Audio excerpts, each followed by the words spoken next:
Used to play here as kids every day, right? My grandparents babysat us, me and my sister, every day. And as you can see, yeah, it's a really beautiful property.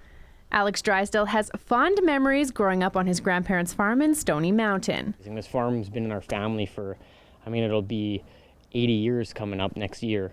So it'd be nice to keep it in the family. There's lots of room everywhere you look around. Drysdale hopes to eventually turn this 40-acre lot into his own farm. But he won't be raising livestock or growing crops. He wants to raise crickets. Buying the farm is a long-term goal and only part of the plan for his business, Crik Nutrition, the world's first and only cricket protein powder. He's in the early stages of launching Crik Nutrition, which he says is the only product on the market with cricket as its #1 ingredient. The big idea all started while procrastinating on his computer. Well, I was sitting on Facebook one day and saw somebody was making cricket protein bars. They looked really interesting, and the more I looked into like the nutrients and stuff that are in crickets, just looked better and better all the time. It almost seemed too good to be true. A 2013 United Nations report showed 2 billion people worldwide eat crickets. The insects have more iron and magnesium than beef. They also pack in a lot of nutrients: B12, B6, calcium, amino acids, and omega-3.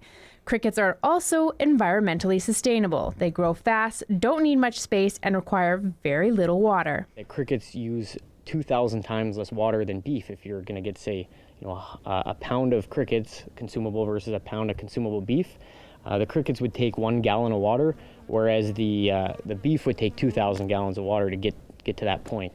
Drysdale sources his crickets from an insect farm in Ontario. After receiving his first shipment, he experimented with flavor in his own kitchen and then contacted protein powder manufacturers to get the flavor just right. He hopes protein powder will be a friendly way of introducing North Americans to the idea of consuming insects.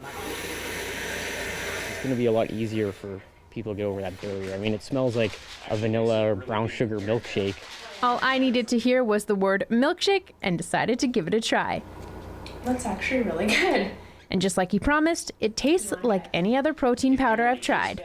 Some products might be asking people to switch where they're getting their protein from, like protein crackers or protein muffins, stuff like that, as we're not trying to change people's habits too much. We're just trying to make it a little bit healthier. Drysdale just launched a Kickstarter campaign which will allow him to put in his first big order, getting Crik Nutrition off the ground and potentially giving him the opportunity to raise his own crickets at the family farm. For Go Winnipeg, I'm Jessica Cable.